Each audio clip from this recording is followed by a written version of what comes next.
Professor Zeman on the science of imagination.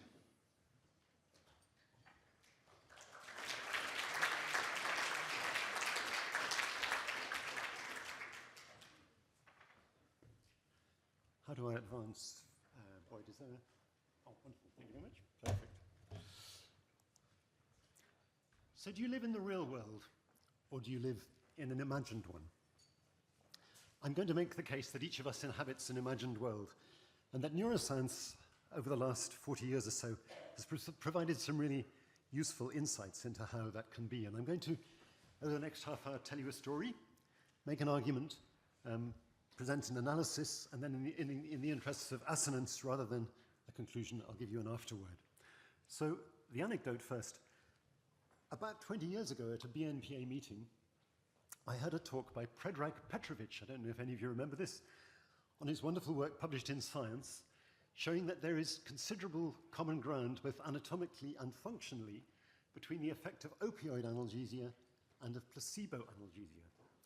And as I was walking away from the meeting, I thought, this is really interesting, because it suggests that there is a definable neural correlate for treatment that you might think depends on the imagination. So perhaps Picasso was right when he said, everything we can imagine is real. And it was that talk and reflections afterwards that moved me gently towards thinking about imagination and ultimately writing this book. And the argument I'm going to present is the argument in the book, and it really rehearses 4 big ideas, as I call them. I think they may be familiar, but perhaps not in the way in which I'll present them to you. The first idea is that we live much of our lives in our heads, in our imagination. The second is that this becomes less surprising once you appreciate that your moment-to-moment experience, of course, arises from your head.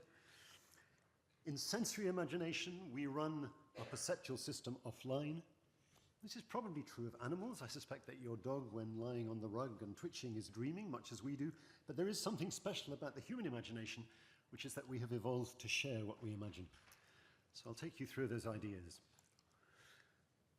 A nice study published in Science in 2010, examining 250,000 samples from 5,000 participants, showed that mind-wandering was recorded roughly half the time. We are daydreaming for between a quarter and a half of our lives, and for more than 30% of the time in every activity except sex.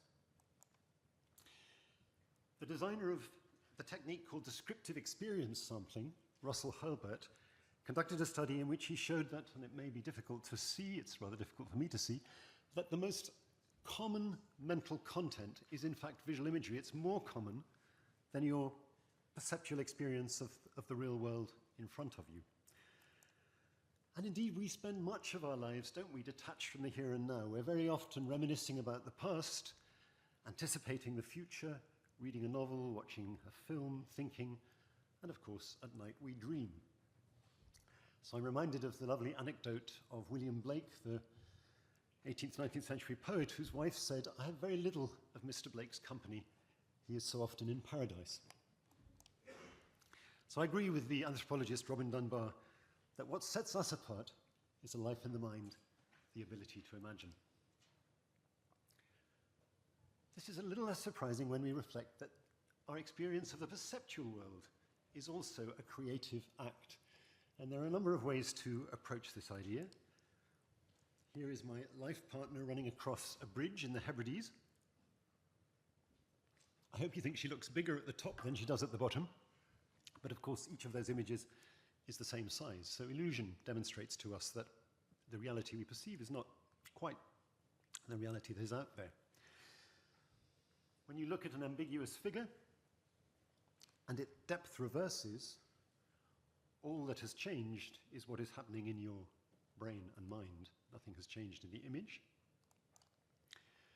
Pareidolia, finding patterns where there are none. There is no face in these trees. Random dot stereograms. I'm sure many of you will, as I have, gazed at those beautiful images which look meaningless for a while, and then you see a wonderful three-dimensional shape arising from the page, clearly the product of your visual brain. Richard Gregory described a patient who had sight restored late in his life, having had congenital cataracts and been effectively blind up till that point. And when he opened his eyes after the operation, he could see nothing much. But then when he began to palpate objects, he said, now that I've felt them, I can see. My most vivid demonstration of the generative role of the visual brain was when I was a teenager and I slept in a house that had a garden extension. And one night I left the curtains undrawn. And I woke in the middle of the night and there was a burglar in a striped shirt standing at the end of my bed, and I shouted at him. And as I shouted, the striped shirt began to resolve itself into the pattern of light and dark in the wicker fence that I could see through the window.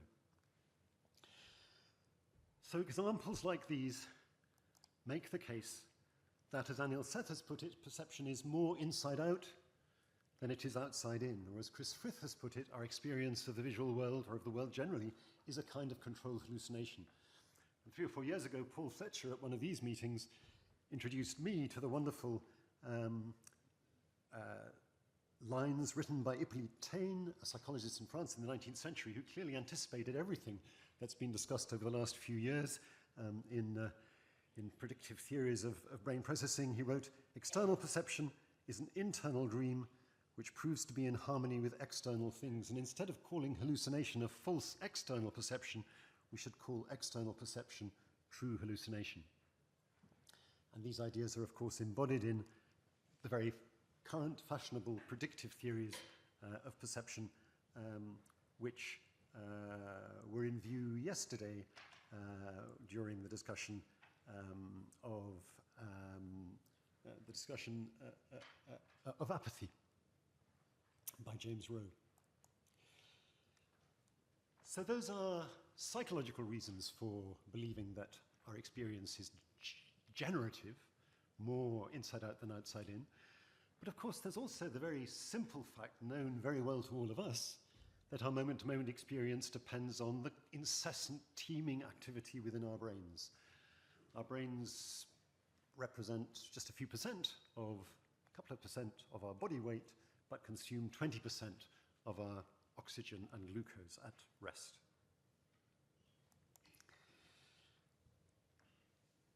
What happens when we imagine in sensory ways, when we undertake what's been called reproductive imagination? So imagine your front door, imagine your breakfast table, imagine an apple.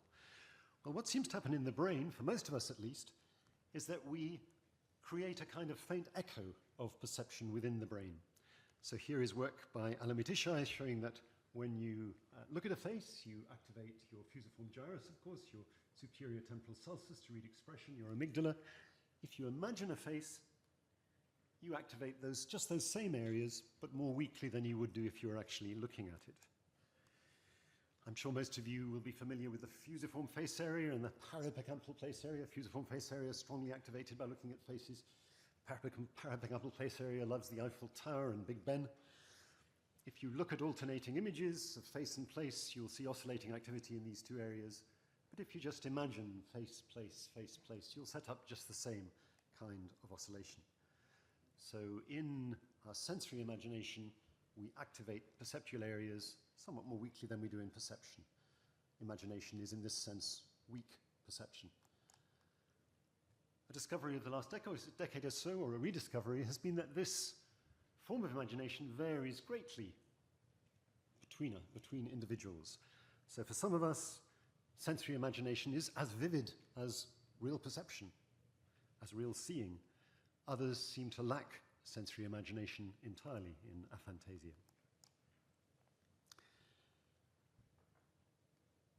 What I think distinguishes the human imagination from the imagination of other creatures is that we have evolved to share what we imagine. Let me explain what I mean by this. So here's what's happened to the human, or the hominin brain over the last 3 million years.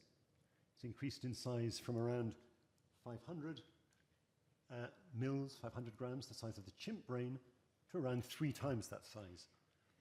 And during the 3 million years of which that's occurred, there's been very little change in body weight. So this increase in brain size represents an increase in cognitively useful brain. And what were the hominins up to during this period? Well, tools have been around for about 3 million years. Fire, and therefore cooking, came on the scene about 1 million years ago. So by the time that the Upper Paleolithic Revolution occurred 30 or 40,000 years ago, and our ancestors began making cave art, we were already thoroughly cultural creatures.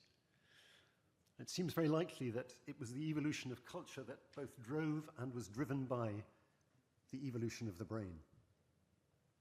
Just as fish are adapted to water and birds are adapted to the air, we humans are adapted to culture. I think it's a very profound thought. And culture, of course, ultimately depends on individual acts of human imagination. So let's think a little bit about the prerequisites, the cognitive prerequisites for creativity. And that's the capacity to create things which are both new and useful, or to generate, as the American psychologist Jerome Bruner put it, to generate effective surprise. And I'm going to lead you through those capacities using a rather playful mnemonic, SKIDS, and discuss the underpinnings of skill, detachment, and spontaneity, which I think are the prerequisites for creative acts. So let's start with skill. Skills are well-established habits of body and mind that enable us to accomplish things that would be tricky otherwise on the basis of prior training. And like many human achievements, there is both a biological and a cultural story to tell about skill. Let's start with the biological story, which really depends on our brain's capacity for plasticity.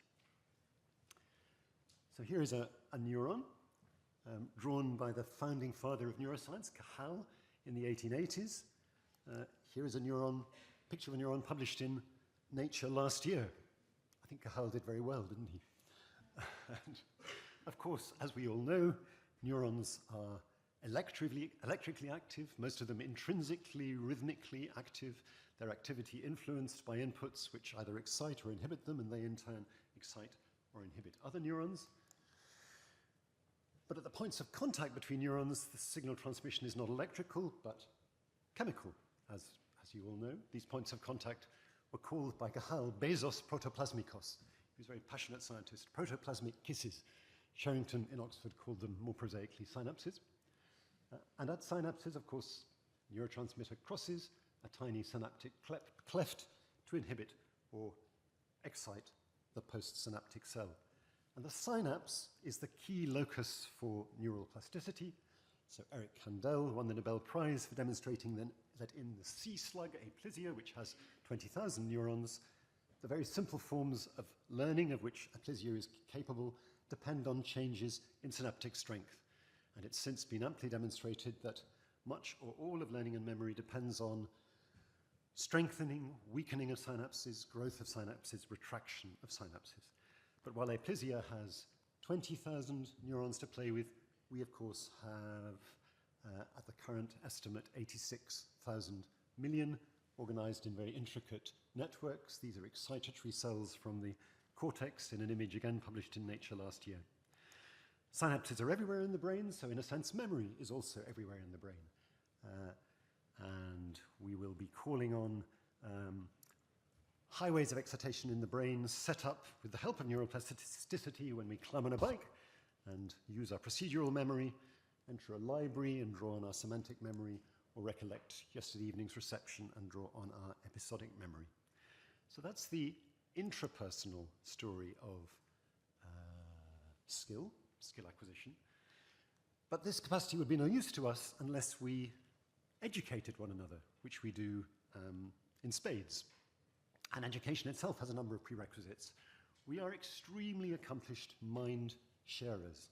And the story of mind sharing goes back a long way. So I'm going to show you a little video that's dear to me.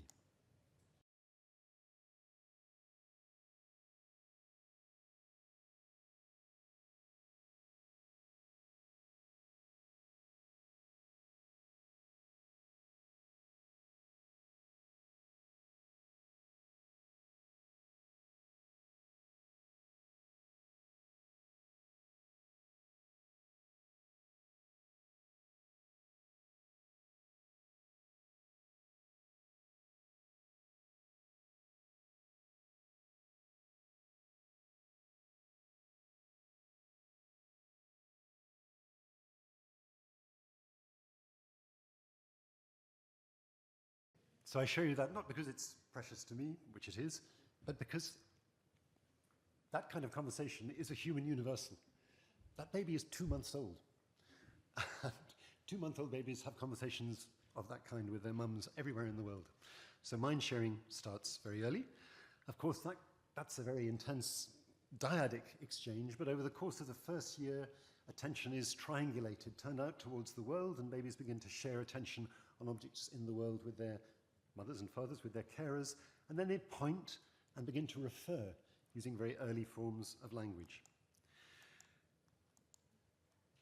Over the course of the next 3 or 4 years, the kind of theory of mind, which is in a sense implicit in those very early exchanges, becomes more explicit.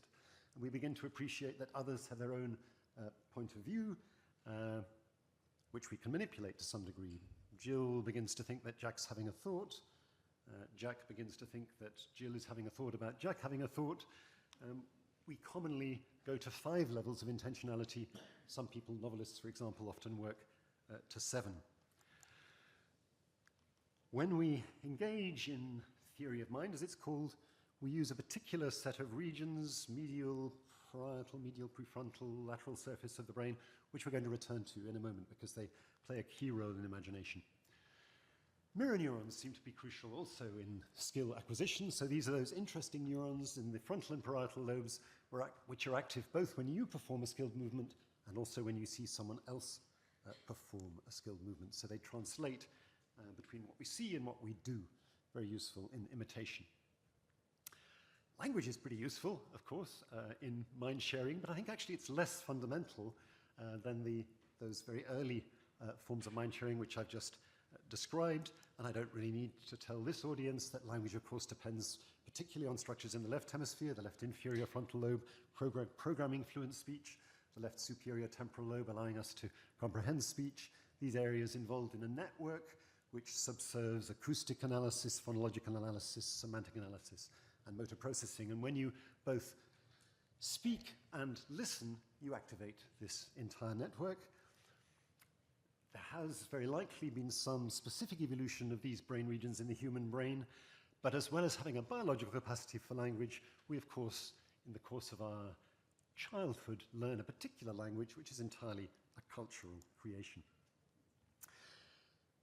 Plasticity education would be no use if we didn't have some time to learn, and the human life structure has changed over the course of hominin evolution with the insertion of a phase of early childhood which doesn't exist in apes, and a great prolongation of adolescence before we reach full maturity. So that's a brief sketch of the story of skill. What do I mean by detachment? Well, in imaginative acts, we detach ourselves from the here and now. So you're not attending at the moment to your immediate bodily needs, you're lost in thought, and your capacity to lose yourselves in thought depends on cognitive control, which I'll say very little about, except to remind you that of course it depends on structures in the frontal lobe, communicating with deeper structures in the basal ganglia and cerebellum. But it's also important that we have a capacity for symbolization, which we express not just in language, but also in a variety of other forms of notation, musical, mathematical, and in art. But I wanted to dwell at slightly greater length on the final S in SCIDS, spontaneity, because I think much of the really exciting work in neuroscience illuminating imagination speaks to spontaneity. And there are many lovely stories one could tell to illustrate the role of spontaneity in imagination, but I'm going to choose the story of Frankenstein. I'm sure some of you will know this. So, Mary Shelley eloped with her future husband Percy in 1815, and they made their way to Lake Geneva. It was a very disappointing summer because Mount Tambora had erupted, so it was the year without a summer. They made friends with Lord Byron, who was also staying on the shores of Lake Geneva, and to amuse themselves during the rather long, cool evenings, they decided they'd tell each other stories. And Mary took this instruction more seriously than the men, I think, but she couldn't come up with one. I felt that blanking capability of invention, which is the greatest misery of authorship, when dull nothing replies to our anxious invocations. Have you thought of a story? I was asked each morning, and each morning I was forced to reply with a mortifying negative. And then one evening she listened to Byron and Percy talking about the nature of life and whether it could ever be created artificially. And she writes, "That night, when I placed my head on the pillow, I did not sleep, nor could I be said to think. My imagination, unbidden, possessed and guided me, gifting the successive images that arose in my mind with a vividness far beyond the usual bounds of reverie." A lovely description of a moment of illumination. But these descriptions are not rare. In fact, I'd say they are the rule in the accounts given by creative people of their creative work. So here is the mathematician Poincaré saying that one of his discoveries came to him with brevity, suddenness, and complete certainty. Goethe wrote, "The songs made me, not I them." Thackeray, "The occult power that moves the pen." Carroll, writing Alice in Wonderland, nearly every word of the dialogue came of itself. Hungarian poet Jiri Faludi said, "Once in a while a voice wakes me in the night and tells me that I have to write." He says rather sadly, "That voice has my number, but I don't have his." These accounts are actually so common that in the version of the book which I sent to the publishers, I had 3 times as many as they would allow me to include. So how can one make sense of these apparently spontaneous moments of illumination and insight? Well, we have to remember that our brains contain 86,000 million of these nerve cells organized in intricate networks, interconnected by connectomic white matter pathways, and they are this brain and all these elements are abundantly alive. And one of the discoveries of the last couple of decades in cognitive neuroscience, which I think is very relevant here, is the discovery of resting state networks. So if someone simply lies in a scanner and you record brain activity, you will find all the networks of the active brain are discernible there, including one network which stands out above the rest, the default mode network, which is particularly active in the resting brain, and which we now know could be described as a daydreaming network because it is active when you are reflecting on your past, when you're thinking about what you're going to be doing tomorrow, thinking about the last person who offended you, or about a difficult decision. Under normal circumstances, the default mode network is anti-correlated with the central executive network, which is dealing with external challenges. But there is some evidence that in creative moments, there is an unusually harmonious state of cooperation between the default mode network and the executive network, collaborating with the salience network, which attributes value to things in the world. And I can't think of a much better definition of a creative act than dreaming lucidly about things that matter to us.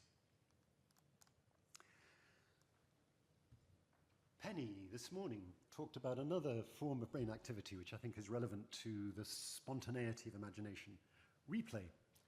So she provided a very good account of that when first discovered, of course, in rats who are running mazes.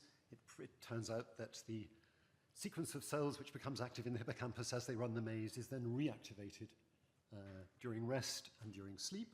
And there's now good evidence that the same occurs in the human brain.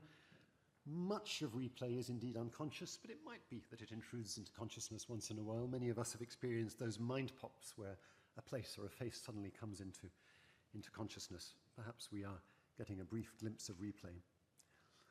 Our dreams, of course, provide another wonderful example of the spontaneous activity of our brains. When you're awake, your brain is metabolically highly active. In slow-wave sleep, the level of activity declines by about 20%. In REM, it jumps back up to waking levels. And what happens during REM? Well, we compose stories for ourselves. We produce wonderful, if sometimes rather bizarre, narratives. It's possible now to examine moments of insight experimentally. So, what word links tree, pine, source? Anyone? Sometimes the word apple will pop into someone's head, so pineapple, apple tree, apple source. If you give remote association tests of that kind to people in a scanner, once in a while you'll be able to catch a moment when somebody has a moment of insight, arrives at the answer spontaneously, And it turns out that there is a discharge of gamma activity from the right temporal lobe when that happens. The right temporal lobe is a region where the meanings of words are represented relatively loosely in a way that's useful in solving that problem. When we do things spontaneously, we usually do them because they give us some kind of reward. And indeed, creative activity is highly rewarding. Here's E.O. Wilson, the American entomologist, writing, "There's no drug more addictive than setting foot on virgin soil."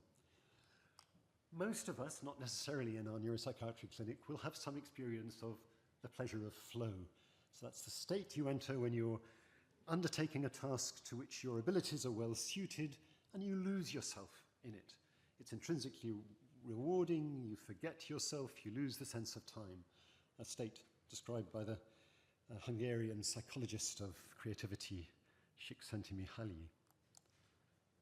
Nicely described, I think, by Einstein. This is what the painter does, and the poet, the speculative philosopher, the natural scientist, each in his own way.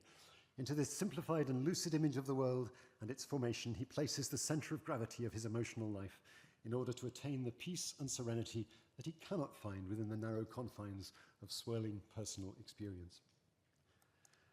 So flow is a relatively low-burning pleasure, but there are also very intense pleasures from creative work.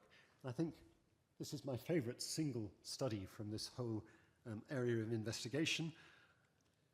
Robert Blood, the first author, Anne Blood, the first author, was a rock drummer working as a postdoc with Robert Zatorri, who was an organist. And the two of them realized that they both really liked music, but they liked very different kinds of music. And what their enjoyment had in common was that they both experienced shivers down the spine. So some quick audience participation. Who experiences shivers down the spine to music or exciting ideas, or a fair number? So, as I'd expect in this audience, apparently only about 50% of people do. But in this study, they asked professional musicians to identify shivery passages. And the great thing about this experiment was that your shivery passages are very consistent. So if you shiver once, you're going to shiver again to that passage, but you won't shiver to somebody else's shivery passages. So you can then play your shivery passages, somebody else's shivery passages, and see what the difference is in the brain. And it turns out that when you get a shiver down the spine, you get very strong activation, essentially in the reward network of areas activated by chocolate, sex, intense pleasure, and you get deactivation of areas including the amygdala associated with aversive experience. So the afterword. I've made the case that we live much of our lives in our heads, and because what goes on in our heads is invisible, important invisible differences in experience easily escape attention. Imagination, I think, is ubiquitous. We're all imaginative, not least because our perceptual experience from moment to moment is a kind of creative act. And in fact, this was beautifully described by Coleridge in the 19th century, the poet and critic, who wrote, "The primary imagination I hold to be the living power and prime agent of all human perception, and as a repetition in the finite mind of the eternal act of creation in the infinite I am." We are deeply cultural creatures, I think, cultural creatures in a biological sense, and maybe this holds part of the key to a rapprochement between neurology and psychiatry. As I've explained, over the course of hominin evolution, culture evolved. From the use of tools, to the use of fire, to the creation of art. We evolved in a cultural niche. And I think over the last 40 or 50 years, really over the course of my lifetime in neurology, the brain has become a much more conducive home to imagination than it once seemed. So when I started out, there were those sensory areas and motor areas, and then there was association cortex in between. And clearly interesting things happened there, but it was very unclear how. We know much more now. I think we have an understanding of the brain as intrinsically active, reverberant, insight-generating, ecstatic. One of my favorite paintings by Chagall, and I'll close with reiterating Picasso's words, "Everything we can imagine is real."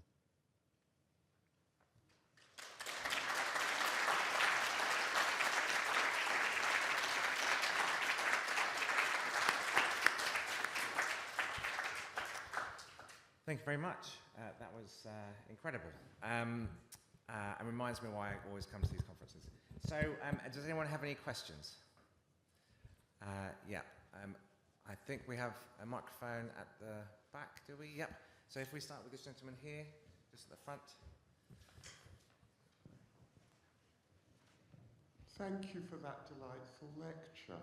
The question I'd like to ask you is, now that the newspapers are full of the discussions about the hallucinations of artificial intelligence, would you want to replace the word hallucination with imagination, given the history of the human brain you've just given? Well, I think there's clearly, I think what I've said about imagination clearly helps to explain why we are hallucination prone. I mean, if our moment-to-moment experience is a kind of controlled hallucination, it's not too difficult to understand that once in a while the generative brain is going to break free of those controls and produce hallucinations which are independent of the real world. So I think certainly this line of thought is helpful in understanding hallucinations, but there is a difference, isn't there, between veridical experience and hallucinatory experience, which we need to preserve. I'm not surprised that AI is hallucination prone. I wouldn't be trusting it for a while to give us an entirely clear picture of the world. Gentleman in the green shirt. Thank you. It was an absolutely brilliant talk. I was just thinking, I'm an educator, so I was Stephen Gleason, I work as DME. Given that imagination is crucial to the discovery of solutions to our complex world, do you have any advice to give to education systems, and particularly medical school training, which can be very reductionist and very technical, rational in its approach, in managing and training future doctors to manage complexity? Yeah. I think it would be helpful to, if there were a wider understanding of the processes that lead to imaginative, creative discoveries. I think you're right. We clearly need the analytic, don't we? We clearly need to educate people in the kind of received wisdom. But as has been said, having learnt everything, we then need to forget what we know if we are to discover new things. So I think we should celebrate imagination, and we should provide space for it, which the educational system sometimes doesn't. I agree. I think we've probably got a little better at it, haven't we? Certainly the new medical schools are encouraging self-directed learning, facilitating rather than instructing, and that's probably a step in the right direction.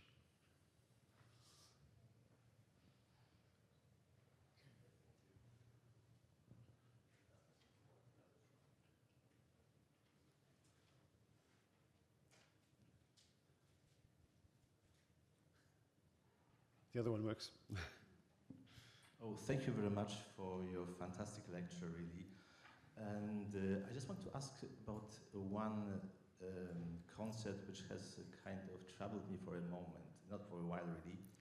So if we look back to functional disorders, FNDs, patients are often actually complaining or being actually accused that they are imagining their disorders. Yeah. But the question is, going back to this theory of controlled hallucinations really being our world, is it possible that also our perception of our body can be, in fact, a hallucination, controlled hallucinations, and then when somehow this process of controlled hallucinations is distorted, we somehow decouple our avatar, this hallucinatory avatar of our body, from the function which is going beyond the voluntary control, and this can cause FND. I think very much so, and I think exactly the same principles apply to our awareness of our body as to our awareness of the external world. Certainly that's argued by, I don't know if you know Anil Seth's very good book, Being You, and he would make exactly that case. So yes, indeed. I interviewed John Stone for this book, and I was a little nervous about including functional disorders sort of under the rubric of a book about imagination, because of course it could be very counterproductive to tell people with functional disorder that you're just imagining it. But if you put that thought in the context of the kind of understanding of imagination that I've been trying to develop, then I think it becomes an acceptable suggestion. And it's of course an old one. So there was Russell Reynolds in the 19th century suggesting that hysteric hysteria was illness dependent on idea, which is really a closely related thought. Hello. Thank you very much for your talk. I just wondered what your views were on hypnosis. The reason being that daydreaming is often considered a hypnotic state.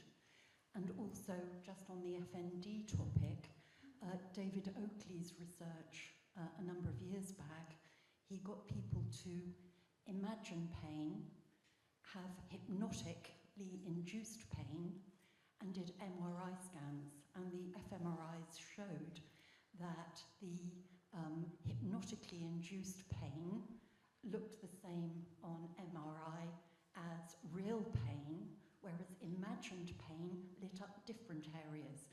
So, the fact that it's just a fascinating piece of research which seems to have been overlooked. And I'd be interested in your views, especially as I think flow often too is like a hypnotic state.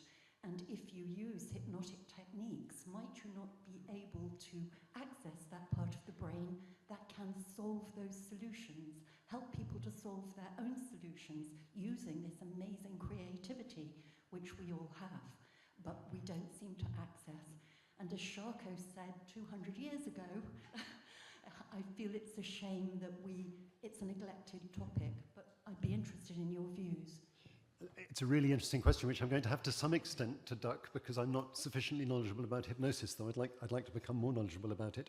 I think I'm very interested in the work, the study you described, which I don't know, but I do know some work on functional imaging of pain, pain memory, and pain imagery. And interestingly, if you get people to recollect pain very soon after they've experienced it, then the imaging correlates are almost identical to the real pain. And as you draw further away from it, the similarities decrease somewhat. So it may be that hypnosis in that case enables you to get closer to the original experience, perhaps by clearing the mind in some way. Very interesting question. Thank you, that was impressive and really, really interesting. I just want to talk a little bit specifically about the relationship between the different sensory modalities and imagination, because clearly in your talk today, and also most other people that cover this area, there's an emphasis in visual imagination and auditory imagination, and sometimes we talk about taste, touch, we can easily imagine, but certain other interoceptive, more visceral modalities, we don't really imagine, do we? Do you see any difference? And if that is there, could there be something a little bit more complicated happening? Yeah, I mean, I think you're absolutely right that vision is a bit of a tyrant, isn't it, and tends to dominate discussion.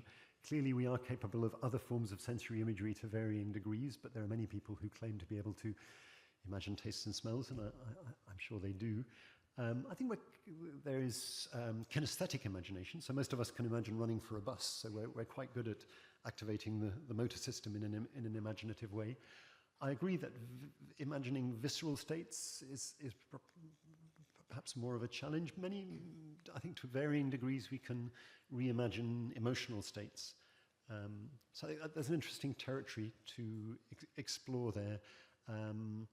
I think the same broad principles apply. So I think I'm right in saying that if you imagine, for example, being disgusted, you will activate the insula as to a weaker degree, but in a somewhat similar way to the activation that you'd see if someone were experiencing that state. So there seems generally to be a principle in the brain that recollection, observation, imagination share a fair degree of overlap within the brain, with subtle differences which are interesting.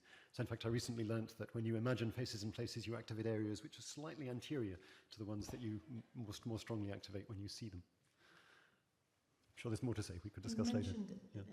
Just a very quick point. You mentioned it a little bit certain conflict, because if you imagine yourself in the now and you allow that to occupy consciousness, it's quite hard to then leave your body to imagine another state, even of yourself. So we'll talk more about it later. In the interest of time, I think we're going to draw a close to questions there. But thank you very much to Professor Zeman. Thank you very much.